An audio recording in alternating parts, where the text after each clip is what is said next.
Welcome to the D6 Family Ministry Podcast, a place where ideas, principles, and personalities come together to give you a ministry advantage that empowers the church and home. I don't know anything more important in our society or in the kingdom of God than to help the church, help the family. Discipleship is not an event, it's a way of life. And one day it just hit me that discipleship at home was not about doing more. It was about inviting Christ into what we were already doing. The goal of family ministry is not families sitting on the couch holding hands and singing Kumbaya. The ultimate goal is families that love God, love people, and make disciples of all peoples. So that's why you're here. You're here to say 1 hour a week, as significant and as awesome as it is, we know that it's not enough and we want to be intentional with every hour. You're listening to the D6 Podcast. Here are your hosts, Marianne Howard, Ron Hunter, and Josh Wooten. Well, fellas, we're back and I'm excited about our guest today, Mark Jones. Oh, he has so much creative insight for us today. And I absolutely love the title of this conversation. And it is When Your Class Acts Like Wild Monkeys. Well, we've all been there. Yes, we have. And so one of the things that he gets into, so I thought it would be fun to talk about it this morning, is call and responses and how important they are to kind of get control of the classroom in a creative way to get attention for your classroom. And so I'd like to ask you guys, what are some of the funniest or best call and responses you've heard in ministry? Oh, you had to put the qualifier on it in ministry. That was different. Okay. or at home. Oh, or from your days in the service, Ron. That's where my mind went was, oh man, I've heard a ton of those. Some of them would have to be edited on here for sure. So we have a beep button that we can push. We do. Yeah. The good old bleeper here. Yeah. You know, the military does this to kind of get you going, get you responding, get you working in unison. The same thing that, Mark does later, but one of the ones that stand out in my mind that I can share was when we would run, the drill sergeant would be out to the side. And when we get to the, going along, he'd go 1 mile. And our response was no sweat. 2 miles. Oh. Our response was better yet. 3 miles. Oh no, 4 miles. Gotta go.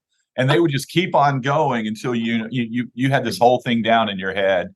It was constant, whether you're marching, running, there was the cadence, call and response on everything in the military. And you did it with, esprit de corps and with pride. And it's pretty cool to see that happening in classrooms and other places. How about you guys?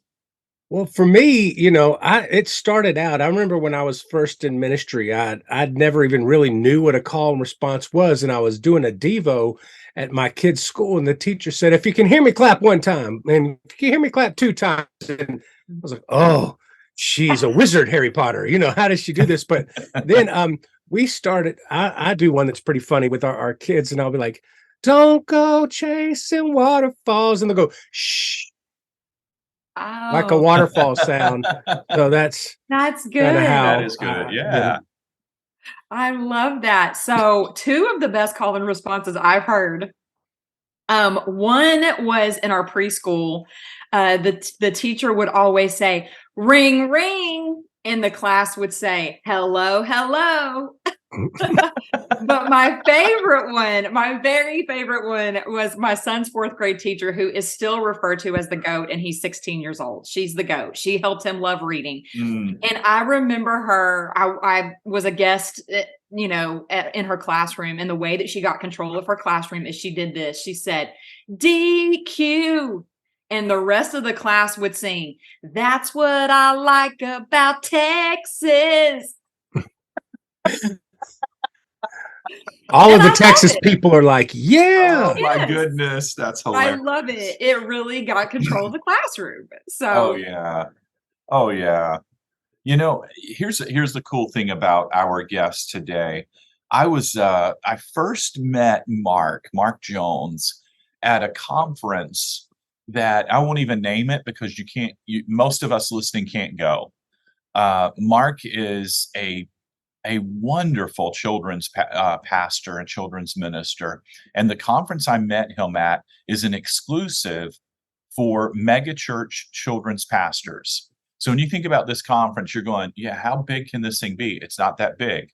There are about 50 to 75 of them that gather once a year, and they spend 2 days together talking through, comparing notes, those areas. And I forget the qualifiers for what it took to be in there. My memory says the church had to be, in excess of several thousand. You had to have at least like 2,000 in your children's ministry. I mean, this thing's huge. But among his peers in that room, he was renowned. And that says a lot. He's so humble, he's so great, and he's filled with practicality. So I'd love for us to listen to Mark Jones. When we come on to the other side of this, I can't wait to hear what Josh and Marianne have to say, kind of dissecting and highlighting some of his notes. So let's go listen to Mark Jones.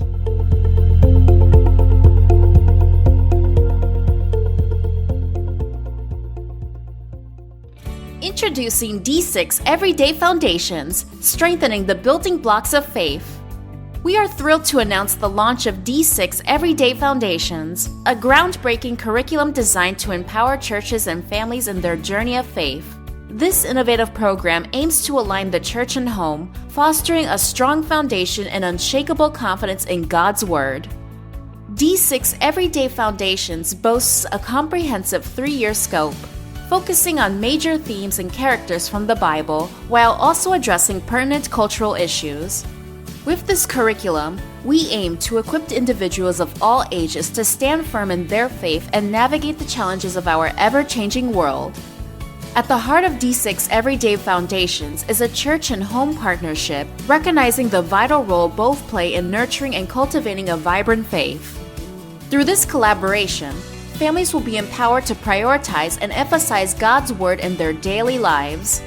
Together, let's lay the foundation for a generation grounded in truth and empowered to impact the world around them. Let's hold the building blocks of faith firmly in place. To order D6 Everyday Foundations and embark on this exciting journey of faith, visit d6family.com today.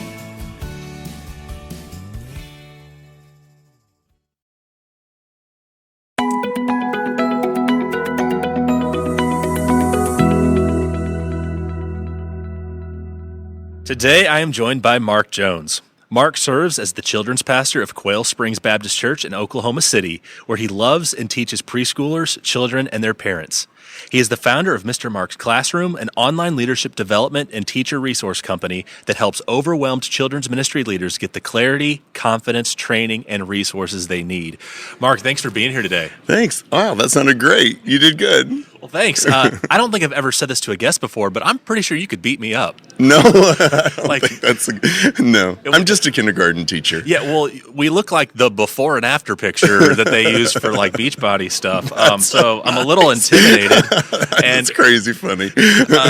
So we're talking about a fun topic today. We're just going to have fun with this, but we're talking about when your class acts like wild monkeys. Yes, because that's never happened to you at your church, I'm sure. Never once, because kids are always so well behaved. They're not hyper. It doesn't happen in my home either all the time. Oh, of course. So I'm just going to ask you straight up, when was the last time your class got out of control? Actually, it was probably the first day that my new kindergartners came in, and they still had a lot to learn about what we do in this class. And so I gave them a lot of leeway, but I had to show them this is what we do. And how did that go over? Oh, it went fine. I had to use one of my assistant teachers to walk my little friend Ashton down the hall because he was thinking every table was a pommel horse that you should spin on, and it was craziness. So he had to go out and have a little physical activity movement break.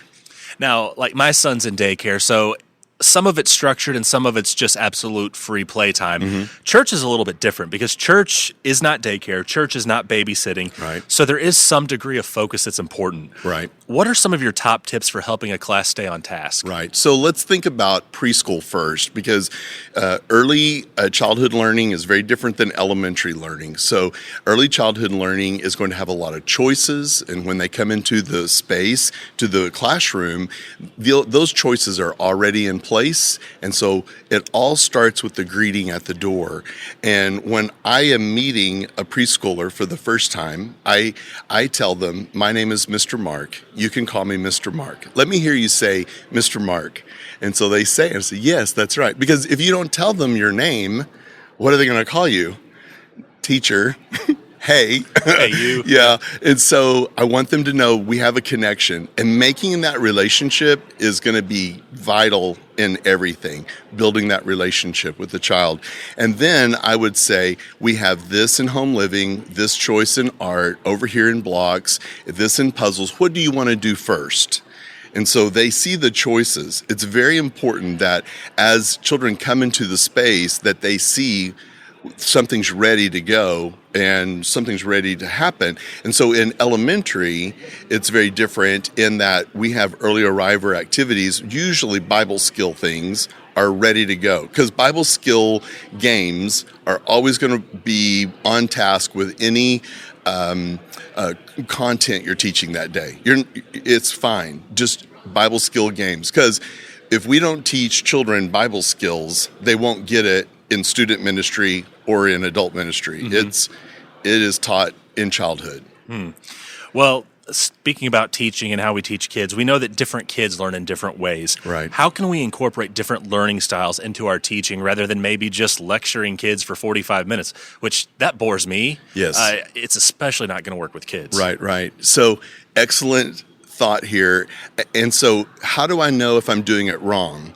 If you have pushed all the tables together in your class and you made a giant conference room table and everyone's to sit around it for 1 hour, that's how old men go to Sunday school. That's not how children go to Sunday school. We need to have furniture that we can move out of the way and be able to play a game, be able to be very physical. We need physical movement is going to be key in preschool and in children. And I'm not saying we need to play kickball like on a playground. No, there are games, there are things we can do in the classroom. For instance, let me give you a for instance. A good example would be if I put a piece of tape on the floor, sidewalk chalk in a swim noodle, and black paper on the wall, and you have to stand behind the line and stretch as far as you can to write the answer on the black paper. That's physical movement. Anything that engages gross motor skills or large muscle groups. If you had to crawl under the table and fill out the paper like a mechanic, that would be gross motor skills. Anything that has you standing or moving is going to be a win. So in preschool and in children, that should both be happening. And often you've got to be able to move furniture back and do it. I love that because it mixes creativity and intentionality. You're Yes. not just showing up and going through the motions. You're finding a way to connect to these kids and connect to their hearts.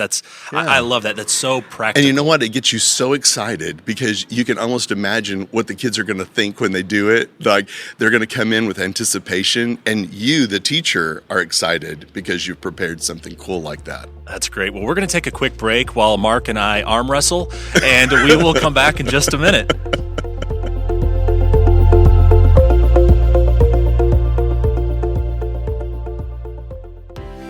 D6 Family is excited to introduce to you Top Reads for Busy Leaders. 12 articles curated weekly for you, for free. Each week, Top Reads for Busy Leaders will send you a dozen articles or blogs that cover a variety of relevant topics, such as culture, leadership, ministry, current research and data trends, parenting, and more. To subscribe to this free weekly email, visit randallhouse.com and sign up for Top Reads for Busy Leaders. That's randallhouse.com. We're back with Mark Jones, and I have a broken arm, and we're talking about when your class acts like wild monkeys. So, Mark, I'm curious what advice you would give to a frustrated teacher who feels like they have just lost all control, and no matter what they do, those kids are not going to listen. Listen, lots of people are in this place because we're using wonderful, available lay people in our church who have no training, who have no experience, and they think everyone's supposed to just come in and sit down like adults do. And honestly, adults would enjoy some of the things we do, but they have to sit. So I would say that we need to organize everything we do by procedures. You know, we're used to that as people. There's a procedure for changing lanes. There's a procedure for washing your hair. There's a procedure for getting on and off of an elevator. Like things that we just know because we've experienced them. But when a child comes into your room, they're needing your words so badly to tell them what you expect. And so if I say, when you're building with the blocks, you can only build as high as your shoulder when you're sitting on the ground. It has to all stay on this group time rug. You can't build outside that. Whenever it's time to go to the restroom, this is how we line up at the door. This is how we walk down the hall. I make them buckle their seatbelts, you know, like this. And so as we're going down the hall, if it comes unbuckled, we have to stop because it's a state law. You have to buckle your seatbelt. And so everything, even I think probably the biggest problem teachers are facing is how do I transition kids from one activity to the next without them just going berserk? Well, you have to give them a countdown. So if they're preschoolers, you might give them 1 minute for every year they're old. And so if I'm teaching pre-K or something, I would say in 4 minutes, I'm going to sing the cleanup song, and we're going to clean this up, and we're going to go to the group time rug, which, by the way, in preschool, the group time rug is probably the most important piece of furniture. Now they know what we're doing and where do I go, and they can do that because you've given instruction. With elementary, we're probably going to be playing a game. And so I would say, okay, in 3 more turns, and then we're going to move on to our group time, our Bible study. Okay, 2 more times, 1 more time, and then we're going to go. And if you're hearing the kids say, no, we don't want to stop. We don't want to stop. Let's play it 1 more time. That means you have a really good game. And you should open the cabinet door and write that game on a piece of paper and leave it there because your memory stinks and you won't remember that great game when you need it. So help yourself. But if you hear yourself saying, come on, kids, just 1 more time, just 1 more, then no, stop. Mm-hmm. They're just being nice to you because you have an awful game. If you just said, let's just stop, they'll go, yeah, let's stop and get on with the next thing. Well, you mentioned your little friend who was going for the gold medal in the gymnastics, and that's often the case. Sometimes it's not the entire class that's out of control. It just may be 1 or 2 students, or it may be one student that's leading the way and others feeding off of them. You're right. What's the best way to manage that situation when it's a little more of an isolated thing? I think most of us want to go, oh, no, he's going to be in my class. What am I going to do? And we even panic about it. And it's always these children who are the most faithful. You know, they're always there. And so you need to embrace it, draw close to him, her, and say to them, I'm so glad you're in my class. Let them hear you say chosen language that says, I'm glad you're in my class. I'm glad you're here. Let me give you an example. Ashton, the little boy with the pommel horse issue. And so I was down the hall trying to get the computer labels to work. That's an ongoing problem. And I turned around and Ashton and his daddy were walking up. And I squatted down to his level and I said, Ashton, I'm so glad you're here. And I hugged him. And of course, his dad was delighted. I said, you won't believe today, I have a floor puzzle because I knew what kind of things he liked to do, which was puzzles. He's a logical learner. I'd watched that. And I said, I have a floor puzzle for us to do today. So let's go down and get started. I want to show it to you. And as we headed down the hall, he reached up and grabbed my hand and held it all the way. So that was pretty cool. And I'm sure that makes everything worth it. That's awesome. Yeah. Well, I've heard people say that a quiet church is a dead church, and I hear my pastor say that too. We don't mind noise because Good. we want the kids there, Right. and we know a certain degree of noise is a positive thing because it shows us that the youth are present. How do we find that proper balance between allowing kids to be kids and also maintaining some sense of order? With the preschoolers, when I'm teaching them on Sunday mornings, if the volume gets too loud, I mean, I can shut my door. That's not a problem. But the volume can't get too louder and we're screaming and stuff. So when the volume starts to go up, I use a call and response. I say, hey, boys and girls. And they repeat, hey, Mr. Mark. And whenever I have their attention and they're looking at me, I'll say, the noise level is really, really loud. It's hurting my ears. We're going to have to bring it down this much. If you can do that, give me a thumbs up. And they give me a thumbs up and say, go ahead and go back to work. And we go on with what we're doing. So you do have to call that into attention. But like in elementary, if we're playing a game, I might be the loudest one. I don't know. It's only for a short time. But if we're getting out of control with it, you just have to have a call in and bring them down. A call and response is really important. If you're just flicking the light switch, stop it. You're just wearing the light switch out. They're not even paying attention. You need a call and response. One of my favorite teachers that I follow on Instagram, he uses shark bait, ooh ha ha, from Finding Nemo. And it's great. His kids know what they're going to do. He showed that video clip at the beginning of the year. And every time he says shark bait, they all stop and go, ooh, ha, ha. And it's terrific. I think probably one of my favorite ones was a teacher who said, yo, let me tell you what I want, what I really, really want. And the kids would reply, yeah, tell us what you want, what you really, really want. And then she gives her instruction and thumbs up. They're ready to go. So a call and response is good. Let me try a couple on you. Okay. Are you ready? Sure. Here we go. Knock, knock. Who's there? See, you did it. Yes. To infinity. And beyond. See, you know. There's probably hundreds, if not thousands, of call and responses. So try it. That's very cool. Well, I appreciate you sharing this. Your passion comes out through what you're saying. Cool.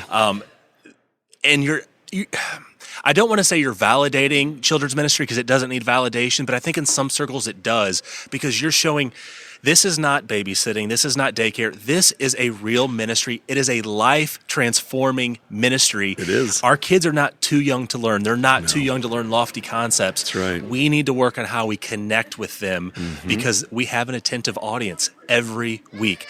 I thank you so much for this. It's been so practical. Like I said, we feel your passion coming through. It's been so intentional. It's been creative. I think it's given many of our listeners just that endurance and that encouragement to go forward. So thank you so much. Yes. Well, I'm their biggest cheerleader. We're really doing our best, all of us, to reach kids for Christ. Awesome.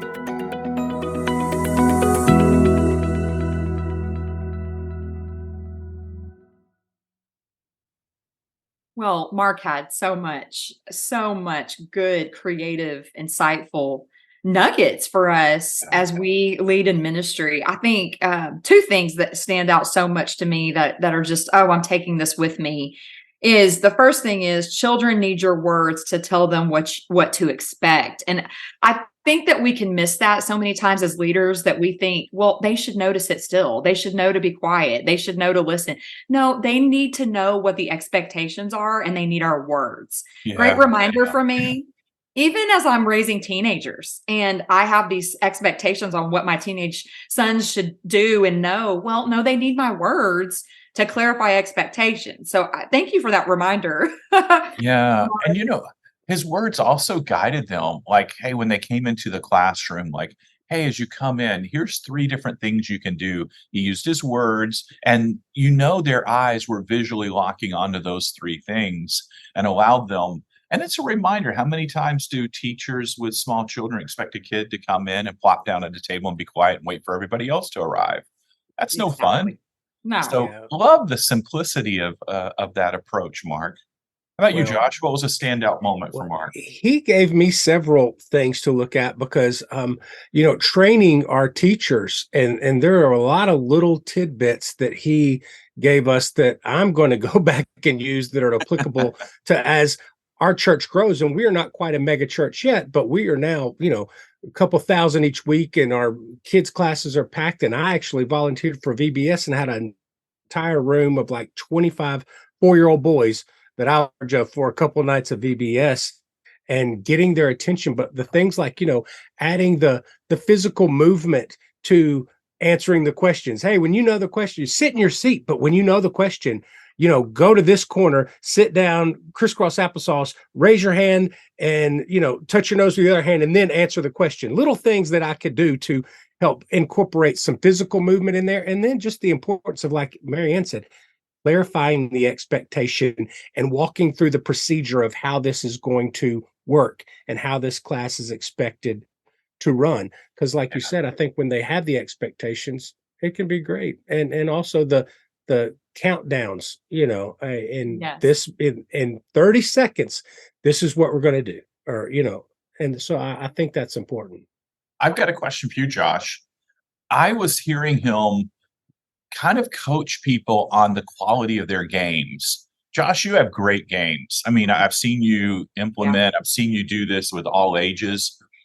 And he talked about how, if they scream, no, in that countdown, you reminded me of his comments. How do you judge the quality of your games, Josh, after you've used them for the first time?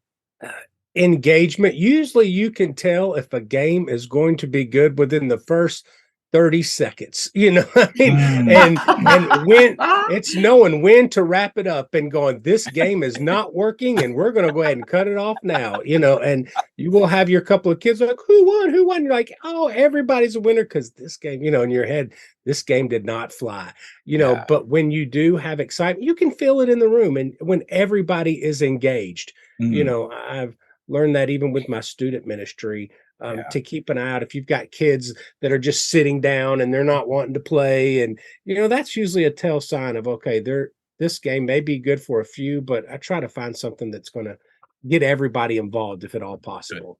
Mm-hmm. Yeah. I really loved just towards the end of the interview, how he addressed difficult children. Yeah. I think that's important. I loved his two things: embrace them, embrace it, and draw close to them and their family. Oh, that story was just, I teared up because, just that really shapes a trajectory for a family and for a kid. I mean, kids that are more difficult, their family knows that. Their family knows, and for you to press into them and love them and see the uniqueness that kid brings and having a plan for that kid. Oh my goodness. Oh man, that's transformative for sure. Yeah, absolutely. Absolutely. We've got several, as I'm thinking through in the next few weeks, people who talk about leaning into the parents, probably 2 or 3 that will have that similar theme, doing little things that make a difference. I'm just so appreciative for Mark. I'm thankful for what he has done. Next week on our show, we have Rob and Amy Reno. And they are no strangers, and we look forward to talking through them. And we're going to tackle some tough stuff in this one. So you want to kind of tune back in if you're concerned about the cultural catechism going on in and around your kiddos, and for that matter, in and around your home, because it's happening for all of us. So next week, come back and let's listen as we engage with Rob and Amy Reno.